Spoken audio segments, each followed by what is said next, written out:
वो नाचता है कि मैं प्रभु का हूं, मेरे को प्रभु ने स्वीकार कर लिया, अब उनकी स्वेच्छा चलेगी, अब उनकी इच्छा चलेगी। एक बार ऋषिकेश में सत्संग हो रहा था, तो पूज्य श्री जयदयाल गोविंद जी महाराज विराजमान थे, बड़े सिद्ध ज्ञानी पुरुष, गृहस्थाश्रम में होते हुए। तो सत्संग में हुआ कि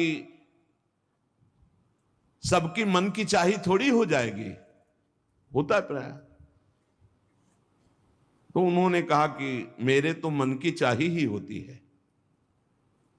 उनका ऐसा कैसे हो सकता है कि जो मन चाहे वही हो जाए? उनका ऐसा ही होता है, मेरे तो आज तक मन की चाही ही पूरी हुई है। बोले कैसे हुई, आप इसकी व्याख्या कीजिए।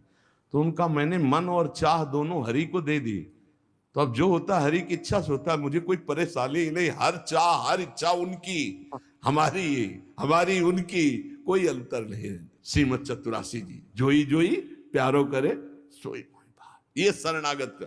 उन्होंने कहा हर हमारी मनचाही होती, क्यों? क्योंकि मन और चाह दोनों हरि को दे दी। अब जो हरि कर रहे वही, जोई जोई प्यारो करे सोई मोहि भावे। ये केवल कह लेने की बात नहीं, जोई जोई प्यारो करे सोई मोहि भावे। जब प्यारे करें और तुम्हें भावे वैसा, तब तो बात समझ में आवे। मेरा सब कुछ स्वीकार कर लिया, अब स्वतंत्र होके खेलो प्रभु।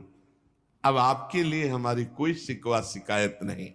वास्तव में ऐसे भक्त में भगवान का अवतार होता है, ध्यान देना। और लोगों के मुख से निकलने लगता है ये संत नहीं तो साक्षात भगवान है, ये तो कलयुग में भगवान के अवतार है।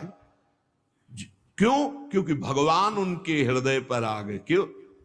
सरकारी जमीन पर सरकार का अधिकार होता है। ऐसे ही हृदय जो है, जब भगवान को समर्पित कर दिया तो हृदय में भय प्रकट कर